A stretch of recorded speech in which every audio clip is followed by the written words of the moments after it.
17 বছরের এক ছেলে হঠাৎ জানতে পারে পৃথিবীর বুকে এমন এক দ্বীপের অস্তিত্ব আছে যা সাধারণ পৃথিবী থেকে একদমই আলাদা। গভীর সমুদ্রের মাঝে দ্বীপটিকে এক টুকরো স্বর্গ বললে কম হবে না, যেখানে মণিমুক্তা ধন সম্পদ কোনো কিছুরই কমতি ছিল না। কিন্তু এই সৌন্দর্যের মাঝে লুকিয়ে ছিল ভয়ঙ্কর এক কালো অধ্যায়। ধীরে ধীরে তারা এমন সব ঘটনার সম্মুখীন হতে থাকে যা তোমাদেরকেও চমকে দেবে। কি আছে এই দ্বীপে? সকল প্রশ্নের উত্তর দিতে আমি হাজির হয়ে গেলাম 2012 সালে রিলিজ হওয়া অসাধারণ একটি adventure movie journey to the mysterious আইল্যান্ডের এক্সপ্লেনেশন নিয়ে।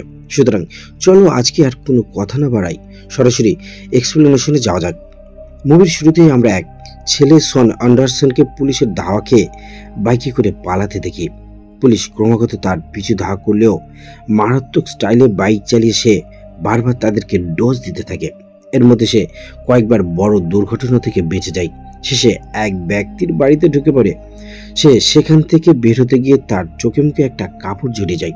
সেটাকে ছুঁড়ে ফেলে দিয়ে সামনে থেকে দেয়ালের উপর দিয়ে বাইক নিয়ে সে মারাত্মক এক জাম দিয়ে সে একটা সুইমিং পুলে পড়ে যায়। কোনো মতে সাঁতরে পুল থেকে বাইরে যাওয়ার সময় সে দেখতে পায় তার সামনে দাঁড়িয়ে আছে দুজন পুলিশ অফিসার। অর্থাৎ এতক্ষণ বেকার খাটনি করে তার কোনো লাভই হয়নি। পুলিশ তাকে ধরে নিয়ে যাচ্ছিল, ঠিক সেই মুহূর্তে এসে হাজির হয় তার সৎ বাবা হ্যাঙ্ক। হ্যাঙ্ক কোনো মতে পুলিশের সাথে কথা বলে তাকে ছাড়ানোর ব্যবস্থা করে, কিন্তু তার জন্য শন কৃতজ্ঞতা প্রকাশ করেই না, বরং উল্টে ডাক দেখিয়ে চলে যায়। তবে বাসায় ফেরার পরই তার মা ও তাকে জেরা করতে থাকে। মূলত পুলিশ তাকে ধাওয়া করছিল কারণ সে এক গোপন স্যাটেলাইট ফ্যাসিলিটির মধ্যে ঢুকে পড়েছিল। কিন্তু 17 বছরের এক ছেলের এমন জায়গায় কি কাজ? শন তার কোনো উত্তর না দিয়েই নিজে রুমে ঢুকে দরজা বন্ধ করে দেয়। কিছুক্ষণ পর হ্যাঙ্ক কয়েকবার নক করলে শন দরজা খুলে দেয়। হ্যাঙ্ক দেখতে পায় যে শন তার হাতে একটা চিঠি নিয়ে গভীর মনোযোগের সাথে সেটাকে দেখছে। সে কয়েকবার জিজ্ঞাসা করার পর শন জানায় যে এই চিঠির লেখাগুলো আদতে কিছু মেসেজকে কয়েকদিন ধরেই তার রেডিওতে একজন ভার্নিয়ান কোনো এক গোপন জায়গা থেকে এই মেসেজগুলো পাঠিয়েছে। এখানে ভার্নিয়ান মূলত এমন ব্যক্তিরা যারা বিখ্যাত লেখক জুলস বার্নারের রহস্য উপন্যাসগুলো পড়ে সেখান থেকে রহস্য উদ্ঘাটনের চেষ্টা করে। অনেকেই বিশ্বাস করে যে জুলস বার্নারের বইয়ে প্রচুর গোপন জায়গার কথা আকার ইঙ্গিতে বলা আছে, তাই তারা সেগুলো সন্ধান করতে থাকে। শনের কাছে একজন ভার্নিয়ান মর্স কোডের মাধ্যমে কিছু মেসেজ পাঠিয়েছে, কিন্তু তার কাছে থাকা ইকুইপমেন্টগুলো যথেষ্ট পাওয়ারফুল না হয় সে নেটওয়ার্ক বুস্ট করার জন্যই স্যাটেলাইট ফ্যাসিলিটিতে ঢুকে পড়েছিল। হ্যাঙ্ক তখন তাকে বলে এই মেসেজগুলোর অর্থ সে সহজেই উদ্ধার করতে পারবে, কারণ নেভিতে থাকার সময় মর্স করে তাদেরকে খুব ভালোভাবে শেখানো হয়েছিল। শনের লিখে নেওয়া মেসেজের প্রথম লাইনে পড়ে সে জানায় সেখানে লেখা আছে দ্য আইল্যান্ড ইজ রিয়েল। এই কথা শুনেই যেন শন ভীষণ এক্সাইট হয়ে যায়। সে দ্রুত জুলস বার্নারের লেখা মিস্টিরিয়াস আইল্যান্ডের বইটা নিয়ে এসে বলে যে এই বইয়ে আইল্যান্ডের কথা বলেছে সেটা তাহলে বাস্তবে এক্সিস্ট করে। হ্যাঙ্ক আরও জানায় মেসেজের পরের অংশে সন অফ স্টিভেন এবং 1883 সালে লেখা। এখান থেকে তারা বুঝতে পারে যে মেসেজে বিখ্যাত লেখক রবার্ট লুইস স্টিভেনের 1883 সালে প্রকাশ হওয়া উপন্যাস ট্রেজার আইল্যান্ডের কথা বলা হয়েছে। সন বইটা খুঁজে বের করে নেয় আর মেসেজের শেষ অংশ থেকে তারা জনাথন সুইফটের লেখা গ্যালিভাস ট্রাভেলের নাম উদ্ধার করে। এই 3টা বই রহস্যময় এক দ্বীপ নিয়ে লেখা, যদিও সেগুলোর কাহিনী আলাদা আলাদা। তবে শনের বিশ্বাস এই দ্বীপটার অস্তিত্ব বাস্তবেও আছে। হ্যাঙ্ক দেখতে পাই যে 3টা বইয়ের শুরুর পেজে 3টা ম্যাপ আছে। হঠাৎ সে ম্যাপগুলোর মধ্যে একটা প্যাটার্ন দেখতে পায়। সেই ল্যাম্পের আলোতে ম্যাপগুলোকে বাঁকা করে মেলাতে শুরু করে। দেখা যায় যে 3টা ম্যাপ মিলেই সম্পূর্ণ এক পারফেক্ট ম্যাপ তৈরি হয়ে গেছে। এটাই মূলত সেই রহস্যময় দ্বীপের ম্যাপ, এমনকি দ্বীপের কোঅর্ডিনেটসও সেখানে দেওয়া। এই আইল্যান্ড প্যাসিফিক মহাসাগর অর্থাৎ প্রশান্ত মহাসাগরের দ্বীপরাষ্ট্র পালাওয়ের কাছাকাছি সমুদ্রের কোনো এক জায়গায় লুকিয়ে আছে। এ ব্যাপারে কনফার্ম হওয়ার পর শন তৎক্ষণাৎ দ্বীপের উদ্দেশ্যে রওনা দেওয়ার জন্য ব্যাগ গোছাতে শুরু করে। তবে তখন হ্যাঙ্ক তাকে বলে কলেজ ফেলে সে এই আইল্যান্ডে কিভাবে যাবে, আর এই কোডগুলো যে কোনো পাগল ছাগল তার কাছে পাঠায়নি তার কি নিশ্চয়তা।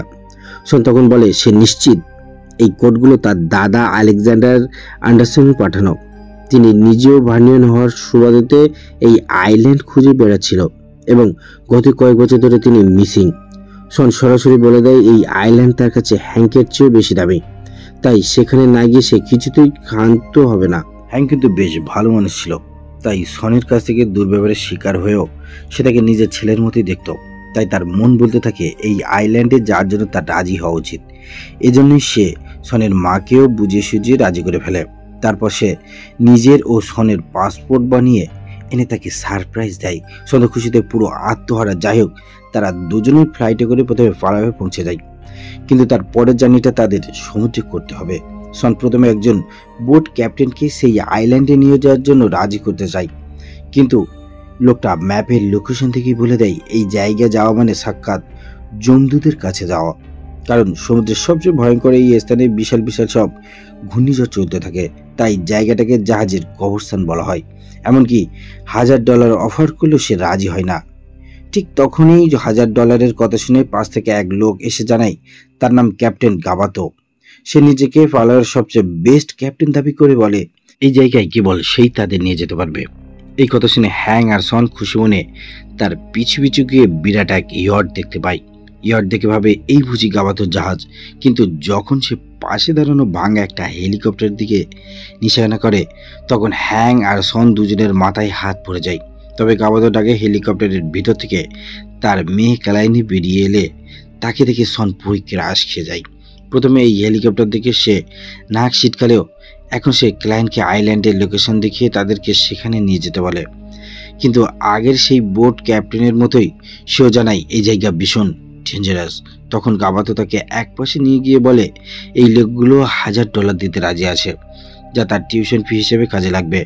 ক্লাইনি তখন সনকে বলে তার $2000 চাই, আর যদি তারা কথা বাড়ায় তাহলে সেটা 3000-এ গিয়ে গবে। আগাতে হ্যাং আর সন রাজি হয়ে গেল। ভাঙাচোরা সেই হেলিকপ্টারে করেই তাদের জার্নি শুরু হয়। এই হেলিকপ্টারকে দেখেই মনে হয় যে কোনো মুহূর্তে সেটা ক্র্যাশ করবে, কিন্তু তবুও গাবাতো কোনো মতে সেটাকে আইল্যান্ডের লোকেশনের দিকে নিয়ে যেতে চায়। তবে হঠাৎই তাদের সামনের দিকে শুরু হয় মারাত্মক এক ঘূর্ণিঝড়।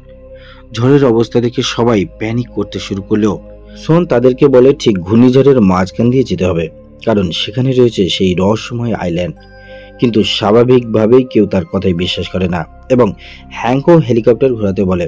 তবে তখন গাবাতো জানায় যে এই হেলিকপ্টার আর তারা চালাচ্ছে না, হেলিকপ্টারটাই এখন তাদেরকে চালাচ্ছে, অর্থাৎ হেলিকপ্টারের কন্ট্রোল এখন আর তাদের কাছে নেই। কারণ ঝড়ের চোটে হেলিকপ্টারের বেশ কয়েকটা জায়গা ভেঙে গেছে। দেখতে দেখতে তীব্র ঝড়ের মধ্যে হেলিকপ্টারের রোটার ভেঙে গিয়ে সেটা চরকির মতো ঘুরতে ঘুরতে নিচের দিকে যেতে থাকে।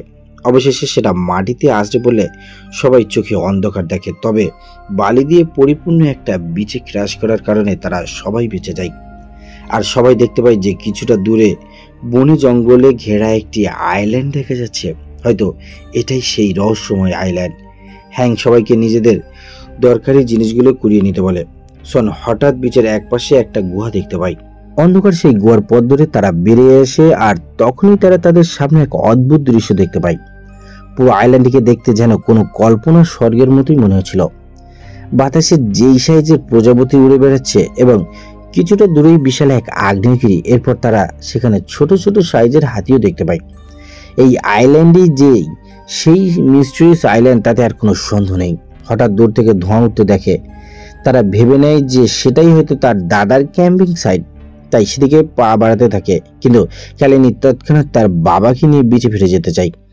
তখন সন বলে এই হ্যারিকেনের মধ্যে তাদেরকে উদ্ধার করার জন্য জাহাজ কিংবা প্লেন কিছুই আসবে না। হ্যাঙ্গো তার কথায় একমত হয়ে বলে এর চাইতে যদি সনের দাদাকে খুঁজে পাওয়া যায় তাহলে তার রেডিওর মাধ্যমে কোথাও মেসেজ পাঠিয়ে এই দ্বীপ থেকে বের হওয়ার ব্যবস্থা করা যাবে। তাই সবাই এবার সেই ধোঁয়ার দিকে হাঁটতে শুরু করে। এভাবেই তারা অদ্ভুত কিছু পাথরের উপর দিয়ে হাঁটতে হাঁটতে হঠাৎ গাবাতোর পা একটা পাথরের মধ্যে কিছুটা ঢুকে যায়। আঠালো অংশ দেখে হ্যাং বুঝতে পারে এগুলো আসলে কোনো পাথর নয়, বরং কোনো প্রাণীর ডিম। এখন ডিম যদি এত বড় সাইজের হয় তাহলে প্রাণীটা কত বড় হবে? মাথায় এই প্রশ্ন ঘুরপাক খেতে খেতেই তারা সেটার উত্তর পেয়ে যায়। কিছুটা দূর থেকেই ভয়ঙ্কর গর্জন শুনতে পায় তারা। বিকট একটি গিরগিটি দেখতে পায়। এই জায়ান্ট সাইজের গিরগিটিকে লিটারেলি ড্রাগন মনে হচ্ছিল। হ্যাং সবাইকে নিয়ে খুব সাবধানে মুভ করতে চাইলে হঠাৎ গাবাতো একটা ডিমের খোলস ভেঙে সেটার ভেতরে ঢুকে পড়ে। ভেতরে থাকা আঠালো পদার্থ মাখামাখি হয়ে সে ডিমের ভেতর থেকে বেরিয়ে আসে, আর তার সাথে বেরিয়ে আসে গিরগিটির বাচ্চা। সেই বাচ্চা এবং গাবাতোরের চিৎকার শুনে গিরগিটিটি তাদের উপস্থিতি টের পেয়ে যায়। এবার জায়ান্ট সাইজে সেই প্রাণীটি তাদেরকে তাড়া করতে শুরু করলে সবাই প্রাণপণে বনের দিকে ছুটে পড়ে। কোনো মতে এর হাত থেকে বেঁচে হ্যাং আর সন জঙ্গলের ভিতর ঢুকে পড়লেও গাবাতো আর কালাইনি গিরগিটির মুখোমুখি পড়ে যায়। তখন সন তার অ্যাটেনশন নিজের দিকে নিলে গিরগিটিটি তাদের ছেড়ে তাদেরকে তাড়া করতে থাকে। সন প্রাণপণে দৌড়তে দৌড়তে কোনোভাবে হ্যাঙ্কের কাছে চলে আসে। এবার তারা চারজনই সরাসরি গিরগিটির সম্মুখীন হয়ে যায়। হ্যাঙ্ক তখন ভয় দেখানোর জন্য মশাল জ্বালাতে গেলে গিরগিটিটি সেই মশালটাকে চিবিয়ে ফেলে। তারপর হ্যাং আর উপায় না পেয়ে তার নাক বরাবর ঘুষি মারে, কিন্তু তাতে তার কোনো ক্ষতি হয় না, বরং আরও তার ভয়ঙ্কর রূপ বেরিয়ে আসে। তারপর সে সরাসরি তাদেরকে গিলে ফেলতেই যাচ্ছিল, কিন্তু হঠাৎ দূর থেকে কেউ একজন শীষ দিতে থাকে। সেই শুনে গিরগিটিটি কিছুটা বিভ্রান্ত হয়ে যায়, আর সেই সুযোগে লোকটা উপর থেকে দড়ি দিয়ে বাঁধা গাছগুলি দিয়ে গিরগিটিটাকে বারবার আঘাত করতে থাকে। শেষ পর্যন্ত সেটা অজ্ঞান হয়ে মাটিতে পড়ে যায়। তারপরেই সনের কাছে এক গাছের উপর থেকে তার দাদা আলেকজান্ডারকে দেখতে পায়। মাথায় টুপি পরা বৃদ্ধ আলেকজান্ডারকে দেখে অদ্ভুত দেখাচ্ছিল। তার কারণেই সবাই বেঁচে যাওয়ার পর সন থেকে জড়িয়ে ধরে। সবাই বুঝতে পারে যে আলেকজান্ডার এই দ্বীপে অনেকদিন ধরে বসবাস করছে।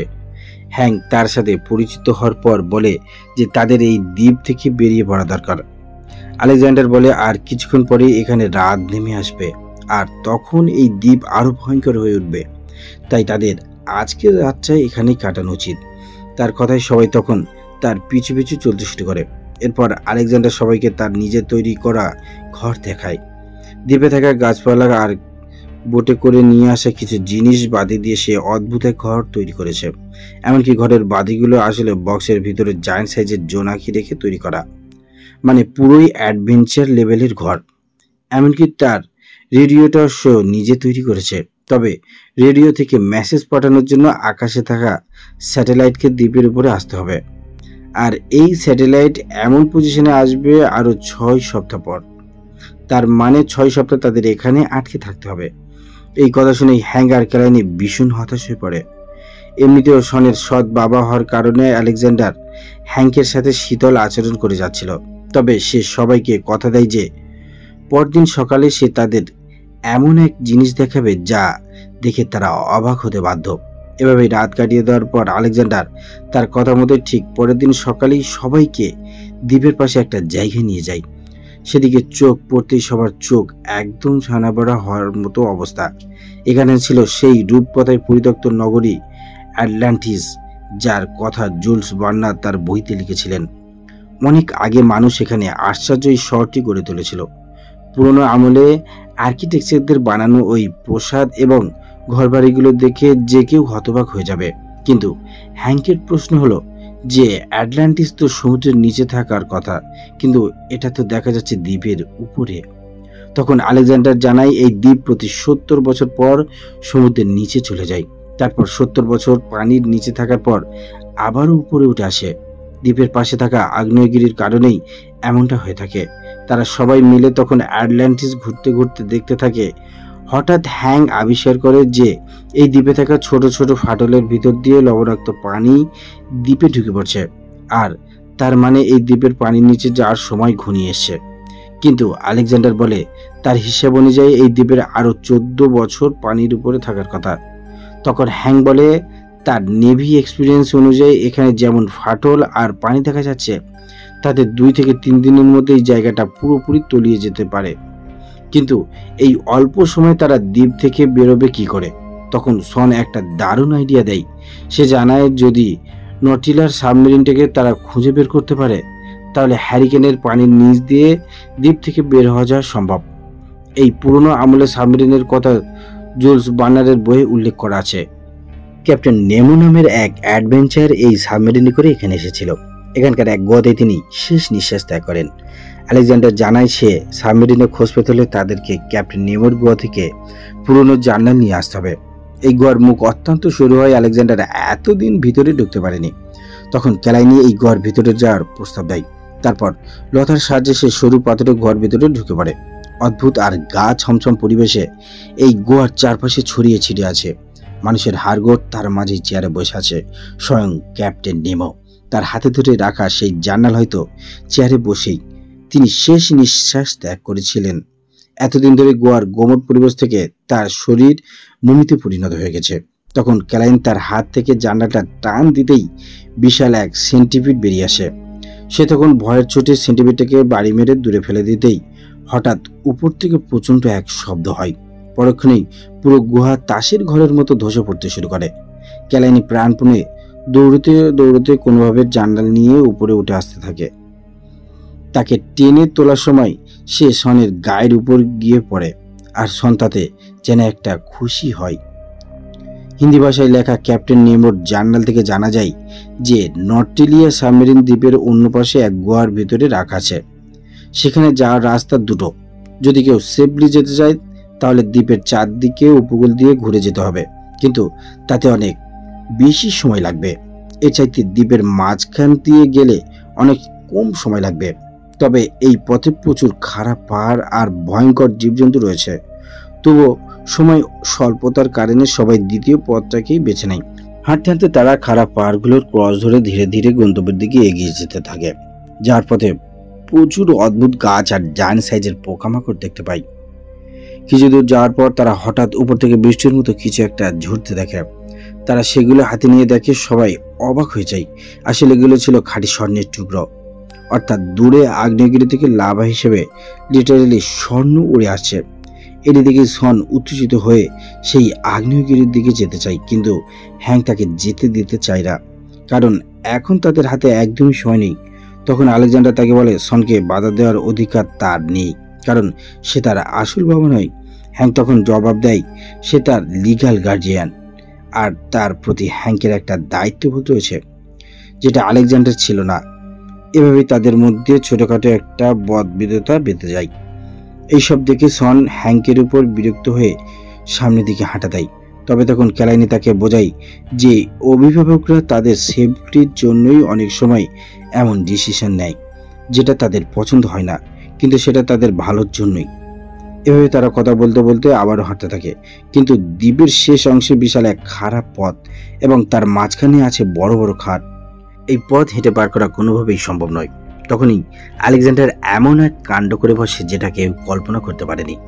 সেই জায়ান্ট সাইজের মৌমাছির পিঠে চড়ে বসে বলে এগুলোই আমাদেরকে দ্বীপের অন্য পাশে পৌঁছে দেবে।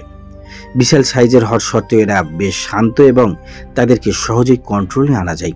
এভাবেই তার দেখা দেখি সন আরেকটা মৌমাছির পিঠে চড়ে বসে।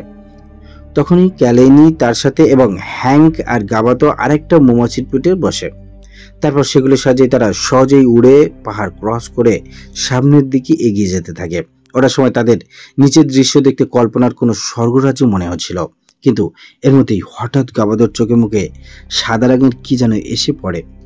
হাত দিয়ে ধরতে সেটা টের পাই যে এগুলো আসলে পাখির মল। তারপর উপরের দিকেই তাকাতেই তারা দেখতে পায় জায়ান্ট সাইজের এক পাখি। এই পাখির উদ্দেশ্য মৌমাছি সহ তাদের পেটে পুড়ে ফেলা। অবস্থা বেগতিক দেখে তৎক্ষণাৎ তারা মৌমাছিগুলোকে গাইড করে বনের ভিতরে ঢুকে নিয়ে যায়। তাদের পিছু পিছু কয়েকটা পাখি একত্রে তাদের তাড়া করতে থাকে। গাছের ফাঁক ফুকুর দিয়ে বিপজ্জনকভাবে উড়ে গিয়ে কোনোভাবে তারা পাখিগুলোকে এড়াতে থাকে, কিন্তু এই চেষ্টা চলতেই থাকে। তখন হ্যাংক আলেকজান্ডারকে দারুণ এক বুদ্ধি শিখিয়ে দেয়। দুই মৌমাছিকে তারা একে অপরের দিকে গাইড করলে পাখিগুলো তাদের পিছু আসতে থাকে। এভাবেই একেবারে শেষ মুহূর্তে তারা মারাত্মক টেকনিক খাটিয়ে মৌমাছিগুলোকে দুদিকে সরিয়ে নেয়, যার ফলে পাখি দুটো নিজেদের মধ্যে টক্কর খেয়ে সেখানেই পটল তোলে। কিন্তু অন্য পাখিরা তখনও সন আর ক্যালাইনকে তাড়া করে বেড়াচ্ছিল। হঠাৎ তার ঝাপটা খেয়ে টান সামলাতে না পেরে ক্যালাইন মৌমাছির পিঠ থেকে পিছলে যায়। মুহূর্তের মধ্যে সে নিচে পড়ে যেতে থাকলে সবাই ভেবে নেয় এই বুঝি তার শেষ। কিন্তু নিচে পড়ে যাওয়ার আগেই একদম শেষ মুহূর্তে সন এসে তাকে ক্যাচ করে নেয়। বরং তার জীবন বাঁচানোর জন্য ক্যালাইনি এবার তার প্রতি ইমপ্রেস হয়ে যায়।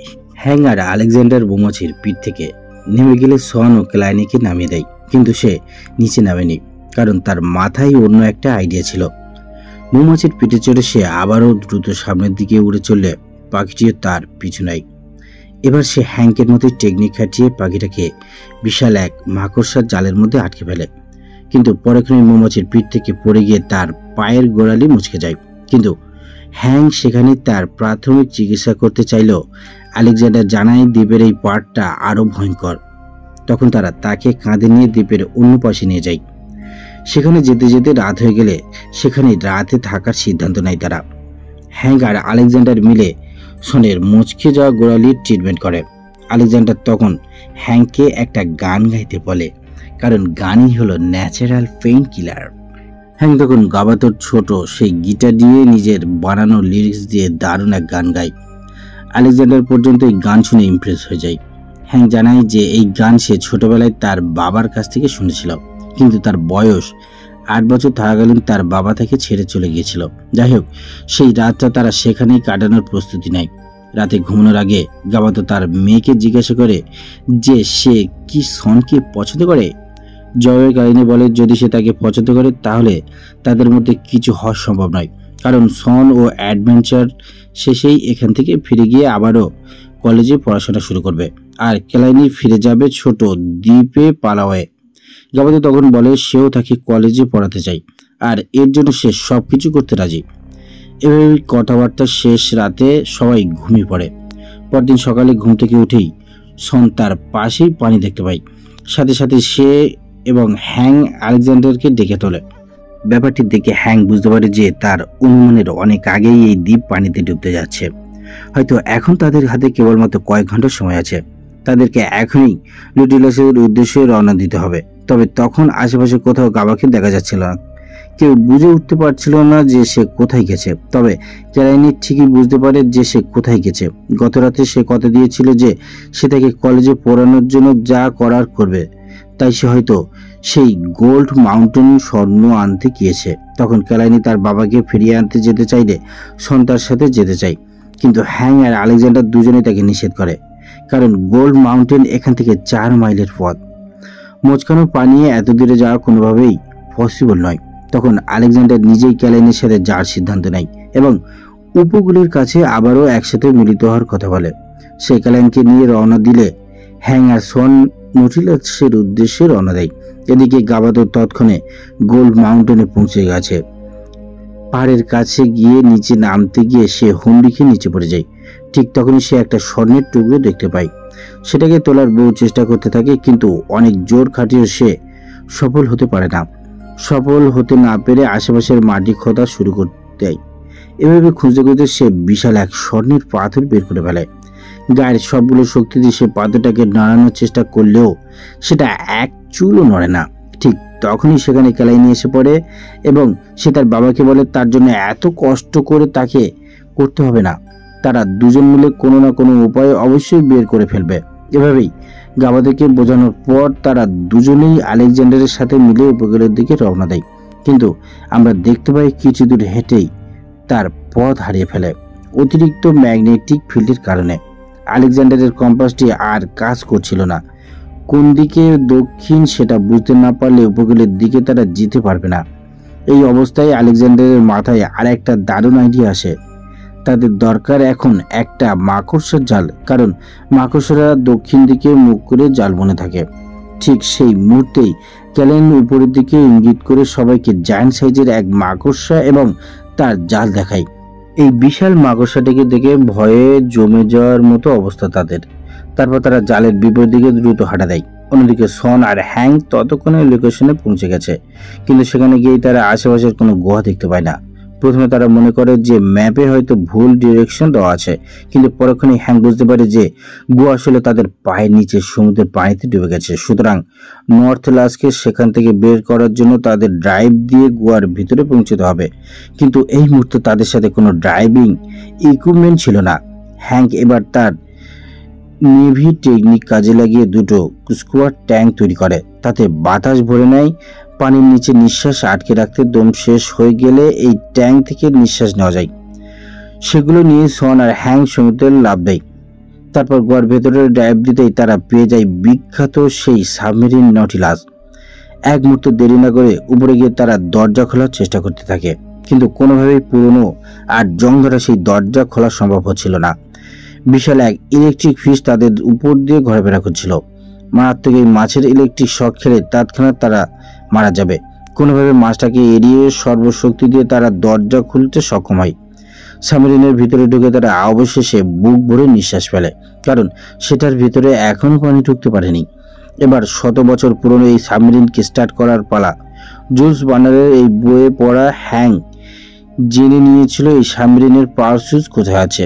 সেটাকে চাপ দিতেই সাবমেরিনের চারদিকে আলো জ্বলে ওঠে, কিন্তু সেকেন্ডের মধ্যে সেটা আবারও অফ হয়ে যায়। দুজনেই বুঝতে পারে যে শত বছর ধরে এখানে পড়ে থাকার কারণে সাবমেরিনের ইঞ্জিন ইতিমধ্যেই ডেড হয়ে গেছে। সেটাকে ম্যানুয়ালি বিদ্যুৎ চালানোর মাধ্যমে স্টার্ট করতে হবে, কিন্তু তার জন্য পার্টিকুলার কোনো বিদ্যুতের উৎস প্রয়োজন। তারপর দুজনের মাথাতেই যে আইডিয়া আসে সেটা এক কথাই ইনসেন। সাবমেরিনের উপরে ঘুরে বেড়ানো বিশাল সেই ইলেকট্রিক মাছটাকে তারা কারেন্ট সাপ্লাই দেওয়ার জন্য প্ল্যান করে, কিন্তু তার জন্য আগে মাছটাকে হাত করতে হবে। এজন্য হ্যাঙ্ক ইঞ্জিনে তারের সাথে বর্ষা বেঁধে নিয়ে মাছ ধরার জন্য রেডি হয়ে যায়। উপরে যার আগে সন্তাকে বলে সে যেন অবশ্যই ফিরে আসে, কারণ তার জন্য আর কেউ হারিয়ে যাক এমনটা সে চায় না। হ্যাঙ্কও তাকে কথা দেয় যে তাকে সে সেখান থেকে নিরাপদে বাড়ি নিয়ে যাবে। এই কথা বলতে বলতেই সে মাথায় স্কুবা হেলমেট পরে ইলেকট্রিক সেই ফিশের মুখোমুখি হওয়ার জন্য রেডি হয়ে যায়। সন সেই মাছটার দিকে টর্চ মেরে তাকে আলোর প্রতি আকৃষ্ট করতে থাকে। বেশ কয়েকবার ব্যর্থ হওয়ার পর মাছটা অবশেষে সক্ষম টার্গেটে পৌঁছায়, আর সুযোগ পাওয়া মাত্রই হ্যাঙ্ক তার বর্ষা একেবারেই মাছের মুখের ভিতরে ঢুকে দেয়। সাথে সাথেই হাই ভোল্টেজ ইলেকট্রিসিটি সাপ্লাই পেয়ে নটিলাসের ইঞ্জিন মুহূর্তেই চালু হয়ে যায়। সাবমেরিনের সবখানে লাইট জ্বলে উঠলে সন আনন্দে লাফিয়ে ওঠে। এদিকে আলেকজান্ডার, গাবাতো আর ক্লাইনি উপকূলে এসে পৌঁছতে সেখানে তীব্র ঝড় এবং বৃষ্টি শুরু হয়ে যায়। দূরের আগ্নেয়গিরি থেকে একটানা আগুনের ফুলকি বেরিয়ে আসতে থাকে, কিন্তু আশেপাশে কোথাও তারা সাবমেরিন দেখতে না পেয়ে হতাশ হয়ে পড়ে। তার উপরে তাদের পায়ের নিচের মাটি একের পর এক ভূমিকম্পে থরথর করে কেঁপে উঠতে থাকে। হঠাৎ তাদের পায়ের নিচে থাকা পাথরের খণ্ডগুলো তীব্র ভূমিকম্পে টুকরো টুকরো হয়ে যায়। তারা তিনজন সির্ফ একটা ছোট পাথরের টুকরোর উপর দাঁড়িয়েছিল। এই অংশটা ধসে গেলে তিনজনেই পানিতে পড়ে ডুবে সাঁতার দিতে থাকে। বাঁচার আশা তারা প্রায় ছেড়েই দিয়েছিল। ঠিক তখনই তাদের সামনে এসে হাজির হয় সেই সাবমেরিনটি। সোনার হ্যাঙ্ক সময় মতো সাবমেরিনের দরজা খুলে তাদেরকে ভিতরে ঢুকে ফেলে, আর সবাই মিলে তখন স্বস্তির নিঃশ্বাস ফেলে। কিন্তু তাদের বিপদ এখনো কাটেনি। ভূমিকম্পের কারণে ভেঙে পড়া পাথরের টুকরোগুলো এড়িয়ে সামনে যেতে ভীষণ কষ্ট ছিল। বেশ কয়েকটা টুকরো সাবমেরিনে আঘাত করলেও তারা ভীষণ ভয় পেয়ে যায়। এরপর তারা তাদের সামনে বিশাল এক পাথরের খণ্ড দেখতে পায়। এই পাথরে আঘাত করলে সাবমেরিন সমেত তাদের উপরে পৌঁছে যাওয়া একেবারেই কনফার্ম। হ্যাঙ্ক তখন গাবাতোর হাতে সাবমেরিনের কন্ট্রোল ধরিয়ে দিয়ে দ্রুত ফায়ারিং গানে ভিয়ারটেক টর্পেডো ফিট করতে যায়। সময় মতো টর্পেড ফিট করার পর সে সনকে সুইচ টিপে ফায়ার করতে বলে। সন সুইচের চাপ দেওয়া মাত্রই টর্পেডো গিয়ে পাথরের খণ্ডকে আঘাত করলে সেটা ফেটে টুকরো টুকরো হয়ে যায়, আর সাবমেরিনও তখন তার মধ্যে দিয়ে সহজেই বের হয়ে আসে। এবার তাদের সামনে আর কোনো বিপদই ছিল না। সাবমেরিনটি অটোমেটিক কন্ট্রোলে রেখে তারা বেঁচে যাওয়া সেলিব্রেট করতে থাকে। মারাত্মক এই অ্যাডভেঞ্চার শেষে বেঁচে ফেরার জন্য সবাই একে অপরকে কংগ্রাচুলেশন জানাতে থাকে।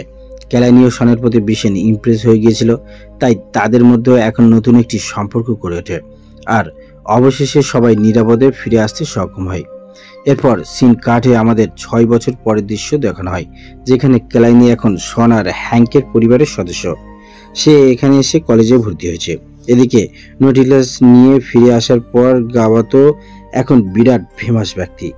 পুরনো সেই সাবমেরিনটিকে ঘিরে রমরমা এক ট্যুরিস্ট ব্যবসা শুরু করে দেয় সে, আর এখন সে বড় মাপের একজন বিজনেসম্যান। অন্যদিকে হ্যাং আর সনও একে অপরকে ক্লোজ হয়ে ওঠে, আর জন্মদিনে যখন সবাই পার্টির জন্য রেডি হয় ঠিক তখনই আলেকজান্ডার সেখানে হাজির হয়ে যায় সবাইকে সারপ্রাইজ দেওয়ার জন্য।